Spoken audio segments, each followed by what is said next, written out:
We go now to South Carolina Republican Senator Tim Scott. Senator, good morning, and we are sorry for your loss. As Americans wake up this morning, I wonder how you would have them remember Senator Graham, someone who served this country in uniform, but also at the Capitol for so many decades. Margaret, thank you for your condolences. And America certainly has lost a statesman. I have lost a friend. To remember Lindsey Graham, Margaret, is honestly to remember his very humble beginnings. I'm not sure everyone connects the dots on who he is and why he is. His mother dies of cancer 15 months later. His dad dies of a massive heart attack. He adopts his 13-year-old sister when he was just 19 years old and a student at the University of South Carolina. And that remarkably hard and harsh beginning would frame his worldview. And as a public servant, Margaret, the one thing that we don't oftentimes think about with Lindsey is he wanted to make sure if you needed help and he could help, he was there. He wanted to make sure that those who would sometimes feel invisible, that they were seen. And he did an incredible job in South Carolina of providing the kind of public service that you would want to see from your elected official. He also understood that he worked for the people of South Carolina and not he was just a leader of South Carolina.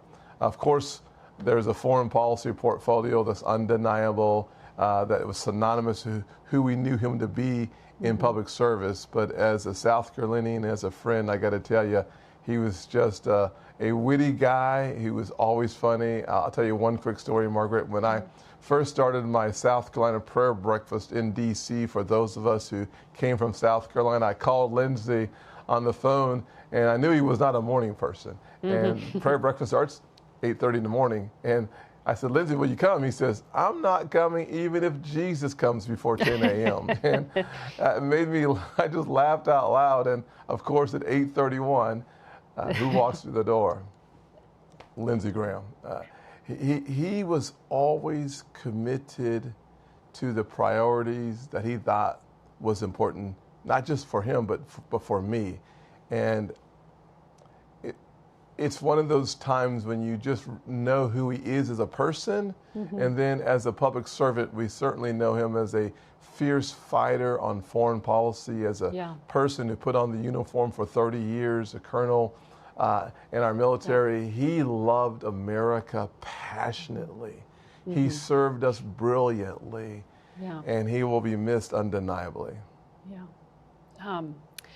I want, Senator Graham's staff said that he had a sudden and brief illness. Do you know what happened? Because it shocked us, frankly, overnight.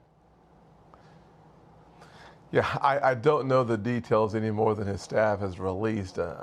My hunch was it was a heart attack, but I hate to just give you my opinion on what I've heard from people that are close in circle, but I think we'll have more information over the next couple of days, but it appears to have been a heart attack.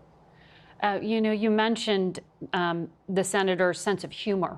He would come on this program. And he would use this platform. He was very clear. He was coming on television because he had a message, often for the President of the United States himself, that he wanted Mr. Trump to hear. He was constantly flying around the world. I wonder how Republican leadership plans to honor his legacy. Well, one of the things that I think we should do, obviously, that South Carolina Prayer Breakfast is coming up for me later this month. I'm going to rename it in honor of Lindsey Graham, and we'll now have the Lindsey Graham Prayer Breakfast going on for as long as I'm in public service. Number one. Number two, as Senate leadership comes together, I talked to John Thune about 4:30 this morning, and he and I and John Barrasso and others will find the appropriate way to honor him all week, and frankly, the rest of this term. I will say that one of the ways we can best honor Lindsey Graham is to understand the importance that he placed on American safety abroad. If you want to know who he was a person who believed that when you left this country, you should be safe no matter where you go and no matter what it cost. And that's why, as a guy who became the budget chair, Margaret, one of the funniest stories, I remember sitting there with Lindsey Graham, and he said, I am now the budget chair. and I know nothing about money. I know nothing about numbers, but I'm going to do the job anyways. And as you can tell, we got that budget tool called reconciliation done once you know, and twice because I spoke Lindsey to Senator. Graham, he knew people. I spoke to Senator Graham a number of times on Friday when he was in Kyiv. We spoke by phone, and I know Yes. he was so Yes. excited that the White House was finally going to support this bill he'd been working on with Senator Blumenthal to go tough on Russia and its biggest Yes. oil buyers. He said he'd got 85 signatories. He said this is going to fly through. Are you going to honor him by making that vote happen? Is there a commitment to it? Well, Margaret, it's way too early for me to talk politics and about the legislation that Lindsey Graham sponsored. We'll get busy on that tomorrow. Today, I'm going to say busy on his legacy and praying for his sister and the rest of the country who's lost a powerful leader. There are many ways for us to honor Lindsey Graham today. The best way for me to honor him is to talk about his legacy as a person and as a public servant. No doubt foreign policy will be one of the ways that we get to honor him. I won't be specific because, frankly, it's going to take the whole of leadership to come to the decisions on the way to do that. Yeah, the excitement in his voice on that one stood out to me. Oh, Margaret, you know him as well as anyone in this public forum because he was so committed to public service. And I know your family has been committed to public service as well in the same way that he wore the uniform. And one of the ways that we will demonstrate our commitment to Lindsey, and my hope is to focus on the priorities that he had established for this nation from a global perspective. And hopefully the White House, the Senate, frankly, Republicans and Democrats will come together and do the things that we ought to do for the American people. And that will be the best way we can honor his legacy. You know, I know it is too early to begin talking about who could possibly even try to fill his shoes for the remainder of his term. But I do know that the role Lindsey Graham played was a key one for the party connecting with the president that, frankly, sometimes Republicans have had some tension with. He'd be out there. Remember him saying, oh, Margaret, I spent 4.5 hours with the president on the golf course yesterday, and here's what we're going to do. Who can step up and help create that connective tissue between the White House and lawmakers now? Well, I don't know anyone who can fill the shoes of Lindsey Graham. The one thing I can say that you just emphasized was the important role that he played in building bridges in life. It just is a part of who he was, and that's why I started off with the story of those who felt invisible, and in his presence you knew you were seen.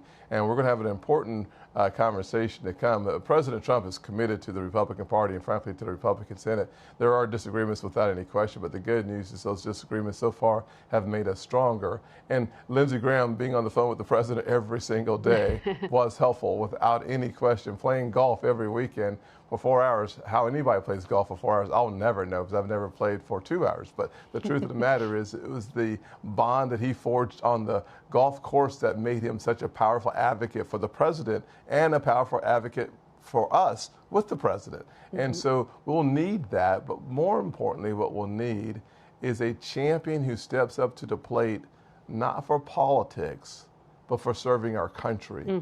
That is who Lindsey was. He had friends on both sides of the aisle. You're seeing world leaders come out across the world for Lindsey Graham. And why? Because he put others first.